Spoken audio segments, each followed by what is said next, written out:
What's up, y'all? Happy Monday. Happy Monday. Happy Monday.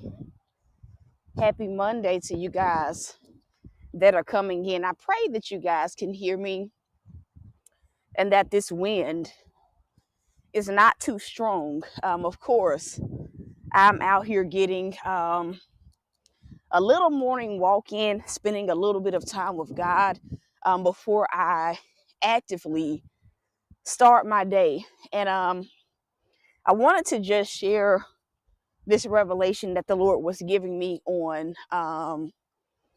this morning. Of course, you guys know I have to give you guys the weather check. It's a little bit chilly in Mississippi. It rained the entire weekend, y'all. It stormed.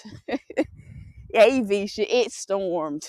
Like, it stormed, and for the majority of the weekend, I slept.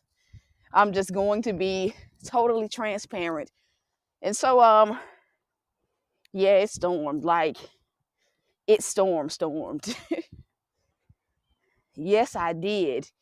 I did need the rest. I didn't know that I needed it, but it was a little bit productive. But for the most part, I slept. I slept, man. How y'all doing this morning? How you guys doing on this morning? Our declaration is going to be, and I want you to make this personal, so I'm going to say it in a personal way. I did not make a mistake. That is our declaration. You did not make a mistake. I'm going to say it again. You did not make a mistake. I'm going to say it again. You did not make a mistake. You did not make a mistake trusting God. You did not make a mistake in mishearing God or not hearing Him correctly. You did not make a mistake. I know a lot of times, right? And I'm sure those of you guys that are here can probably attest to this. We have all had that moment in our process, right? Where you just start feeling like, maybe I did. Blessings to you, Pastor Ron. Have y'all ever had a moment like in your journey with God, and you know what you're standing for, you know, but from your level of obedience, you know, when you haven't seen the fruit, it makes you question a little bit. Have you ever had a moment where you almost panic because you feel like, God, maybe I misheard you. Maybe I didn't hear you at all. Maybe, this thing that I'm going through is self-created, right? You start to question every aspect of it, right? Because the world teaches us instant gratification. You put in the work, you immediately get rewarded. But God don't work that same way. Every act of faith, every act of obedience is a seed that we plant into our destiny. It's a seed that furthers us along and gets us closer to God's expected end for our lives. Now, I told y'all, I slept all weekend. I did a few things. And if I'm breathing hard, y'all gonna have to bear with me. I'm exercising. But I got a few things done in the house. It wasn't overwhelming, but it was just enough, right? And I slept of the weekend. So I woke up this morning terrified. You ever been terrified on your journey?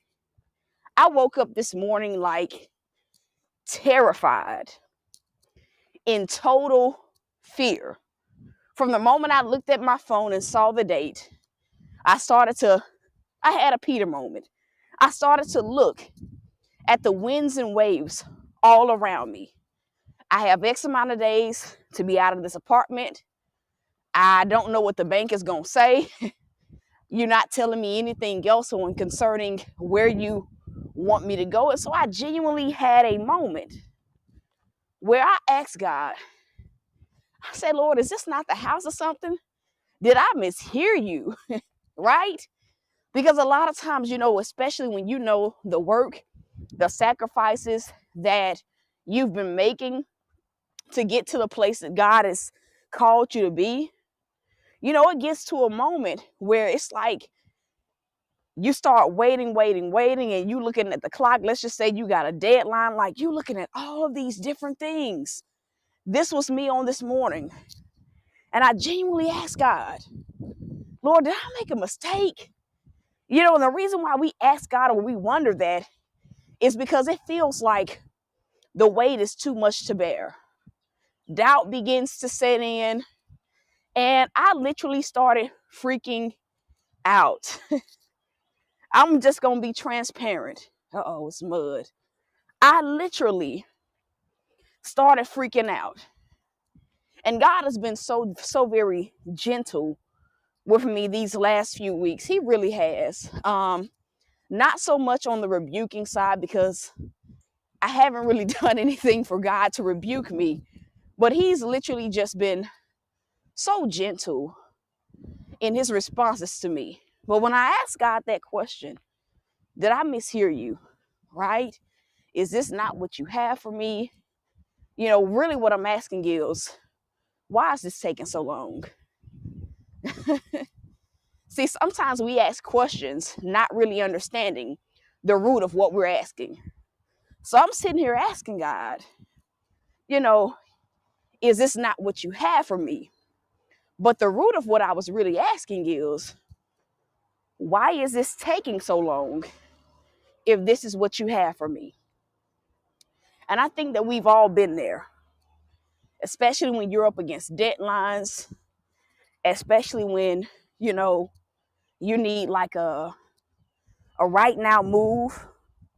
The root of what of our frustration is, why is it taking so long? Like, if this is for me, why is it taking so long? Right? And so the Lord's response to me in that moment, y'all got to catch this. His response to me in that moment is, you didn't mishear me. And he reminded me of my wilderness, right? His response was simple. It's not that you've misheard me. That's not what this is. But he gently reminded me of my wilderness. You guys know that was a 3.5-year journey of me standing on what God had told me. For 3.5 years, I saw no evidence. God says I need to say that. For 3.5 years, I saw no evidence. I endured strange warfare, heavy warfare, intensified warfare. What's up, Jocelyn? And, it got to a point where when you're waiting on God for like so long without seeing any evidence, anybody ever been there? Waiting on God to do what he said, and you looking around at the winds and waves, and you like, where the evidence at, God? Like, if this is what you're going to do, why is it taking so long for me to see evidence that this is what you're going to do for me? Hello, somebody. So for 3.5 years, this was me. No evidence. In fact, what I did see in that season in the natural realm was the exact opposite of what God said.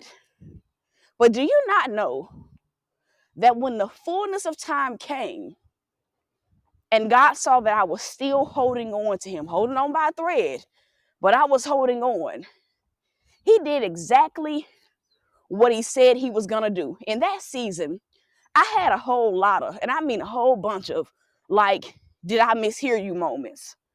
Because all I saw was the exact opposite of what God said. I'm like, God, you told me to dedicate my life to teaching your people faith. and that you would take care of me. But God, do you not see the struggle? Do you not see me scrounging up change, nickels and dimes, to put gas in the car? Do you not see, right? My dogs, I don't even have enough money to go and get dog food. Like, do you not see? Did you not see? Anybody ever had a do you not see this moment with God? And so many times that frustration would build up to the ultimate question: have I misheard you? Because if, this is really you, why is the road so bumpy? Why is it so turbulent, right? If this is really you, God, why am I not seeing manifestation of what you said? But now we got to go back to the root of this question, because a lot of times when we feel like, God, have I misheard you?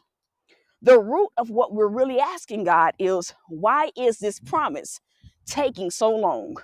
Why are you, God, taking so long to do what you said do? We get tired of putting in all the work and not reaping benefits. It's like a person going to work, right? And your job is not paying you. Are you going to want to keep working? I need somebody to answer this question. It's like those of y'all that have 9 to 5s, right? You have a specific role to play in whatever your position is.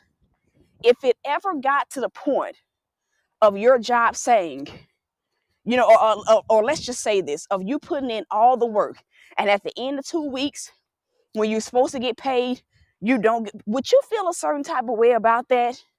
Especially if it happened consistently with them not being able to pay you.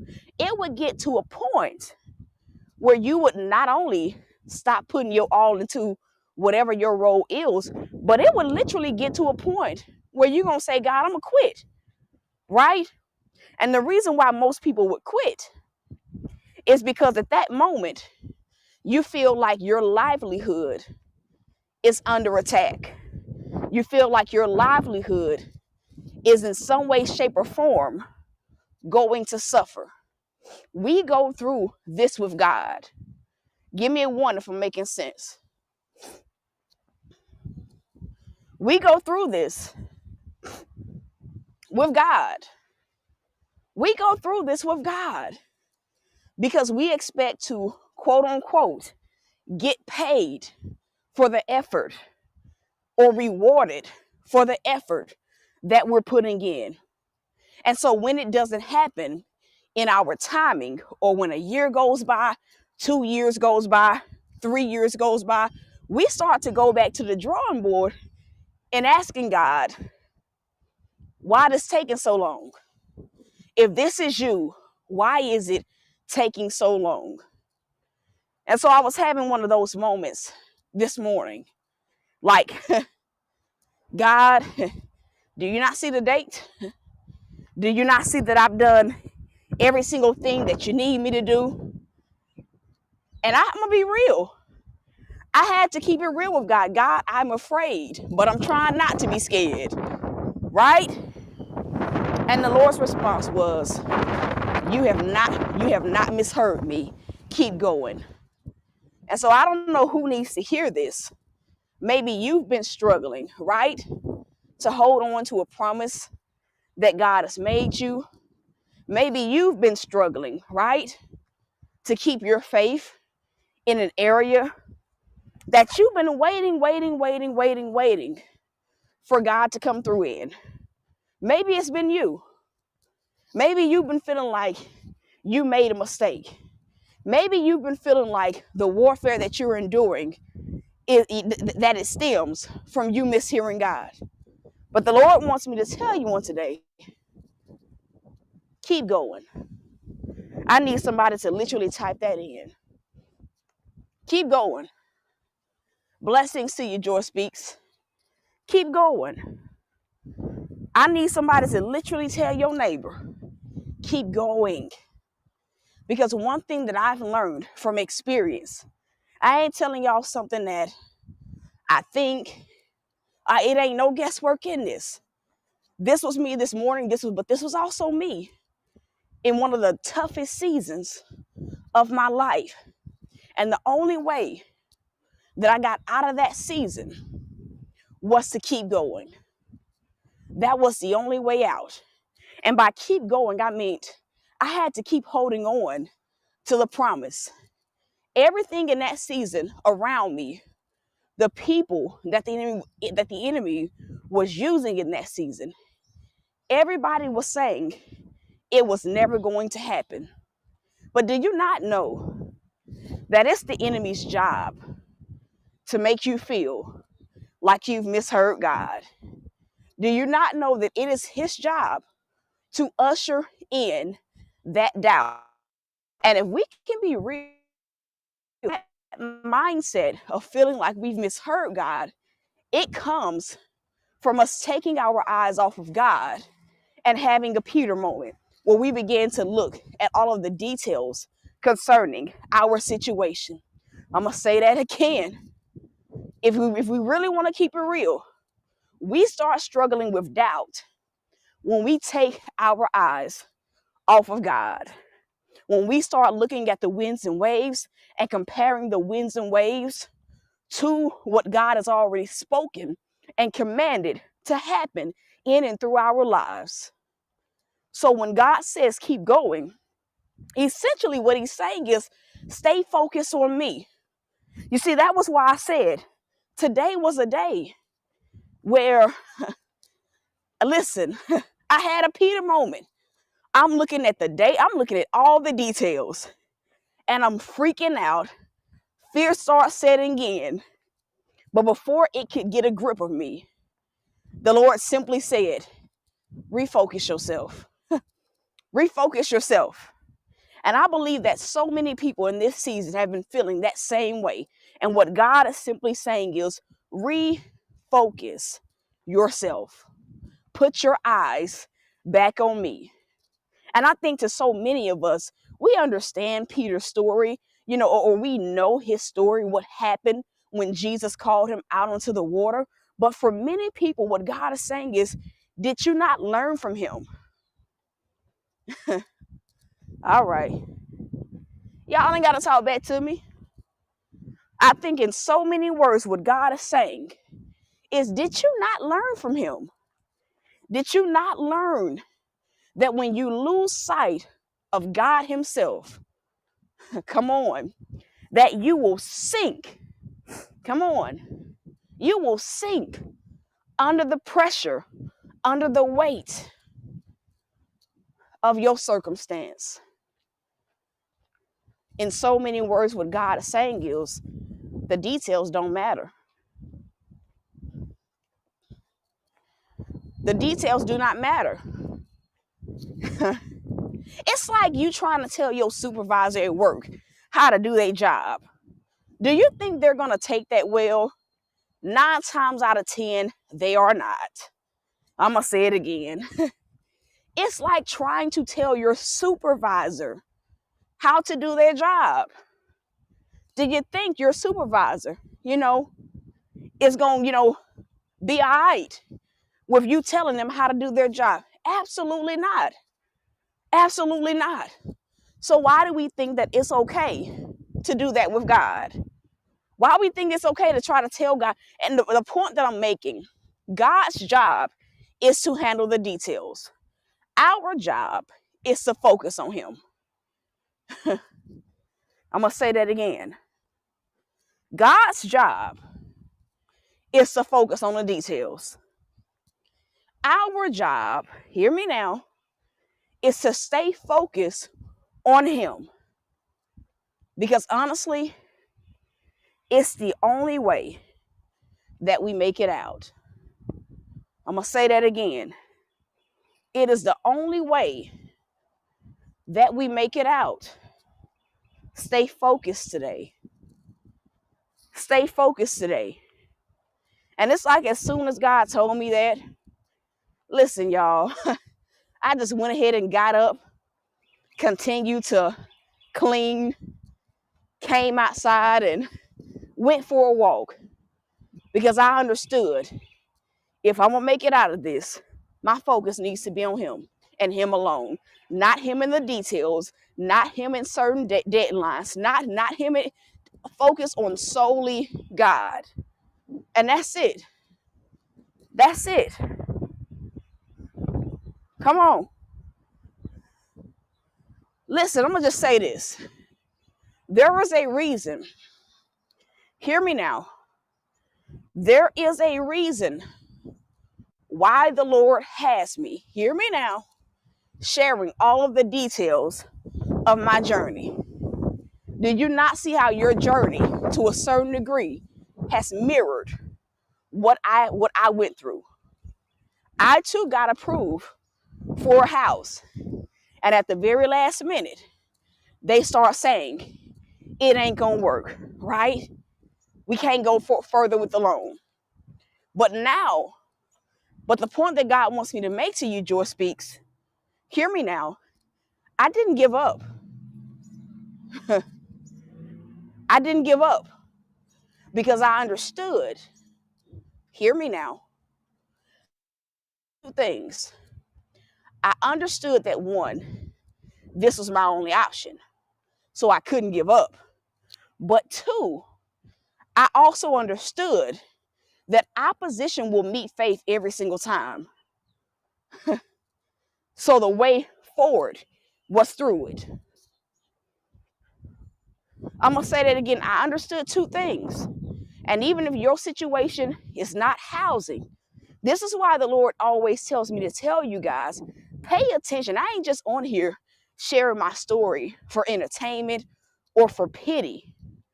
There's always a revelation. There is always a revelation. And sometimes you might get on these broadcasts and you may feel like what I'm talking about doesn't relate to your life. But if God brings you to listen to a particular broadcast, listen to it.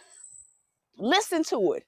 Because for many people, and that's just honestly how my anointing works. God will put me through something and bring me out. And he has me give you the blueprint. Because maybe you might be going through it that day, but it may be a future event. So you go back and you glean from that. But I'm going to say this again. Because of the fact that faith is the most dangerous, it is the most dangerous thing to hell's agenda for the world. When you exercise your faith, opposition will always show up. So when I went through that in my situation, there were two things that happened. One, I understood the principle of this is my only option. Ain't no plan B's. So because this is my only option, it has to work. What can I do? God, what can I do?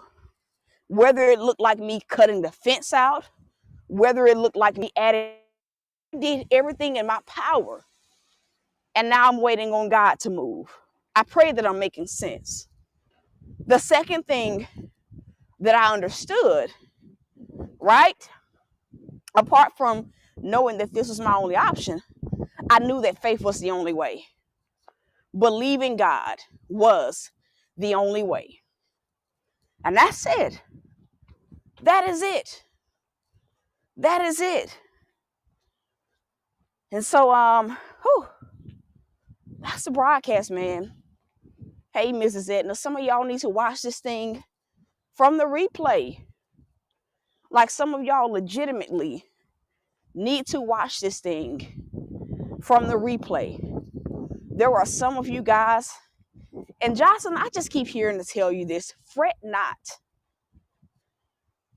Whatever's been going on with you has been out of your control.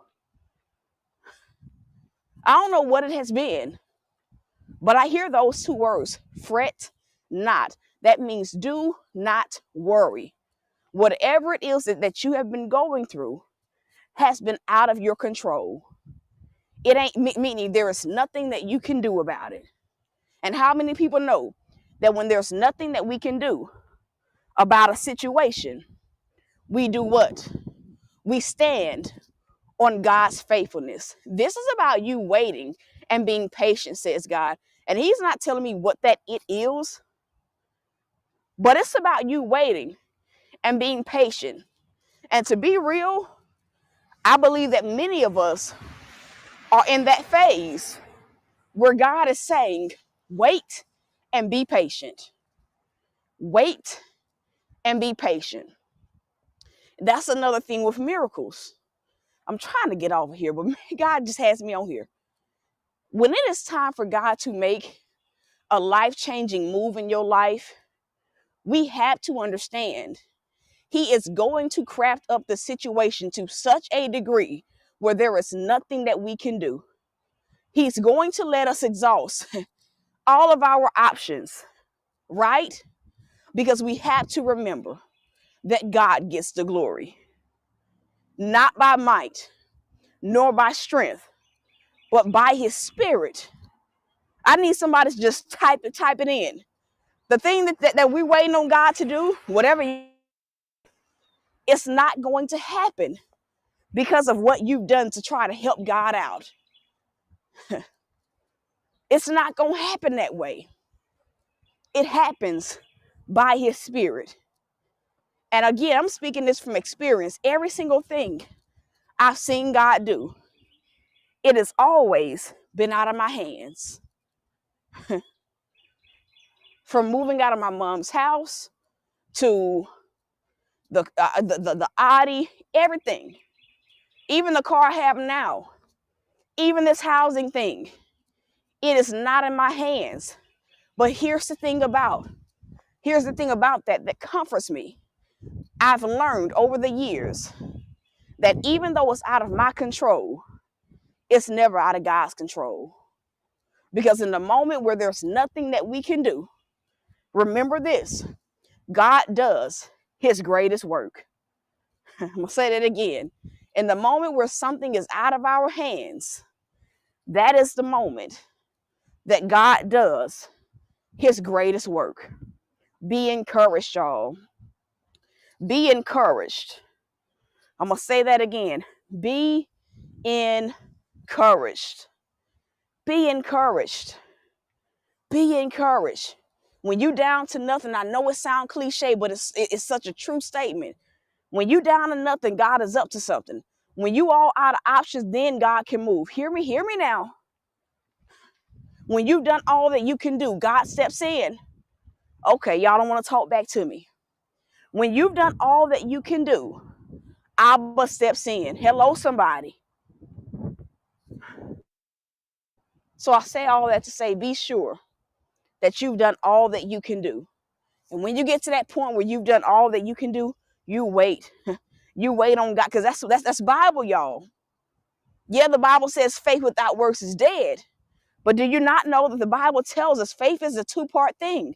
Faith requires that we move. That is the works part, that we take a leap of faith at doing something, right? But then the second part of it is once we've done all that we can, we have to allow God to to respond to our act of faith. Some of y'all are right on the verge and you don't even know it. Whew. Some of y'all are right on the verge and you don't even know it. I get that sometimes we freak out, myself included. But just as quickly as we freak out should be as quickly as we allow God to bring us back. Come on. And that's it. That has been my entire life journey.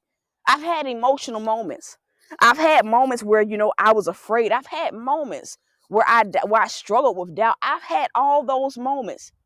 I've had moments where I straight up had a temper tantrum. But guess what?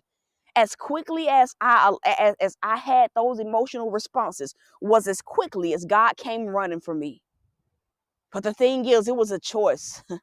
It was a choice for me to let God bring me back so many times. And so that's it, y'all. That's it. That's it. If this has helped you, can you just simply tell God thank you? Can you just literally tell God thank you?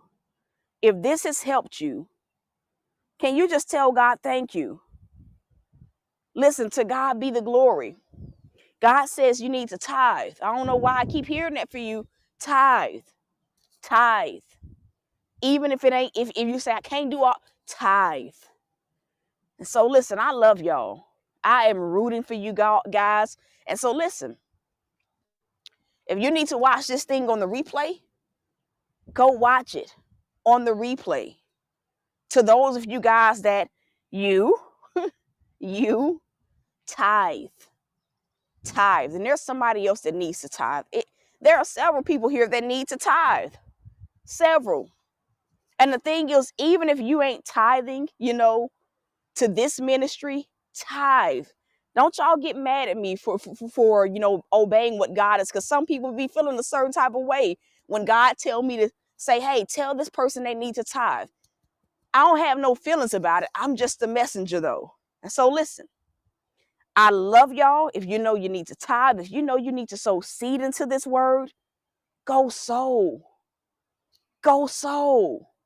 There are some of you guys where you literally need to just release a faith seed and give it a specific function, whether it's for your house, whether it is for your kids, whether it is for favor, whether it is for some type of approval, whatever it is, release whatever that faith seed is into, release that seed. And so listen, that is it. To those of you guys that need prayer or you have a testimony, listen, the email is there. The prayer team is here to pray for you guys. Under no circumstances should you be struggling in silence. I'm going to say that again. Under no circumstance should you be struggling in silence. If you know that you've been praying, right?